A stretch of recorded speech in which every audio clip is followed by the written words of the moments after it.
ഇന്നൊരു തരിപ്പോളം ഉണ്ടാക്കിയാലോ? പണ്ട് സ്കൂൾ വിട്ട് വരുന്ന സമയത്ത് ഉമ്മ ഉണ്ടാക്കി വെക്കാറുള്ള സ്നാക്കിൽ പെട്ടതാട്ടോ ഈ ഒരു തരിപ്പോളയും അതുപോലെ സേമിയും കേസരിയും. മിക്ക ദിവസങ്ങളിലും ഇതായിരുന്നു ഞങ്ങളുടെ വൈകുന്നേര ചായക്കടി. അന്ന് ഞങ്ങൾ 4 പേരുടെയും ഫേവറേറ്റും കൂടി ആയിരുന്നു കേട്ടോ ഇത്. കല്യാണം കഴിഞ്ഞതിന് ശേഷം ഇടയ്ക്കൊക്കെ ഞാൻ ഇത് ഉണ്ടാക്കി നോക്കിയിട്ടുണ്ടെങ്കിലും ഇപ്പോൾ ഒരു 3-4 വർഷമായിട്ട് ഞാൻ ഇത് ഉണ്ടാക്കിയിട്ടേ ഉണ്ടായില്ല കേട്ടോ. ഇതിൻ്റെ ഓർമ്മ പോലും എനിക്ക് ഉണ്ടായില്ല. ഇന്നലെ യൂട്യൂബിൽ ഈസി സ്നാക്ക് റെസിപ്പി എന്ന് അടിച്ചു കൊടുത്തപ്പോഴാട്ടോ ഇത് കണ്ടത്. അപ്പോൾ എനിക്ക് ഓർമ്മ വന്നു, ഇത് എനിക്ക് ഉണ്ടാക്കാൻ അറിയാലോ, അങ്ങനെ ഒന്ന് ഉണ്ടാക്കി നോക്കിയതാട്ടോ. അപ്പോൾ ഇതിന് വേണ്ടത് 3 മുട്ടയാണ്. മുട്ട നന്നായിട്ട് ബീറ്റ് ചെയ്തെടുക്കണം. അന്നൊന്നും ബീറ്ററൊന്നും ഉണ്ടാവില്ല കേട്ടോ ബീറ്റ് ചെയ്തെടുക്കാൻ. അപ്പോൾ സ്പൂണ് വെച്ചിട്ട് ഒരുപാട് നേരം ഇങ്ങനെ ബീറ്റ് ചെയ്തെടുക്കലായിരുന്നു.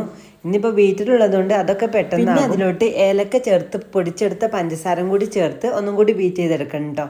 അങ്ങനെ നന്നായിട്ട് മുട്ട ബീറ്റ് ചെയ്തെടുത്തതിന് ശേഷം അതിലേക്ക് കുറച്ച് മൈദ ആഡ് ചെയ്തിട്ട് ഇതുപോലെ ഇങ്ങനെ മിക്സ് ചെയ്തെടുക്കണം. ഇതുപോലെ ഒരു പാത്രത്തിൽ കുറച്ച് സൺഫ്ലവർ ഓയിൽ ആക്കി കൊടുക്കുക.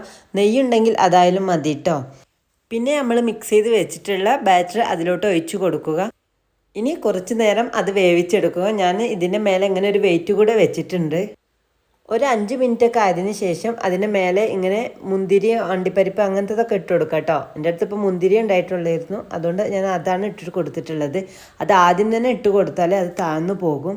അപ്പോൾ ഒരു 5 മിനിറ്റ് കഴിഞ്ഞതിന് ശേഷം ഇട്ട് കൊടുത്താൽ മതി. അങ്ങനെ ഒരു 15 മിനിറ്റൊക്കെ ആയപ്പോഴേക്കും നമ്മുടെ തരിപ്പോള റെഡി ആയിട്ടുണ്ട്. നല്ല സ്പോഞ്ച് പോലത്തെ തരിപ്പോളയാണ്. മക്കളൊക്കെ സ്കൂളിട്ട് വരുമ്പോൾക്ക് പെട്ടെന്ന് ഉണ്ടാക്കി കൊടുക്കാൻ പറ്റും. അപ്പം ഒന്ന് ട്രൈ ചെയ്ത്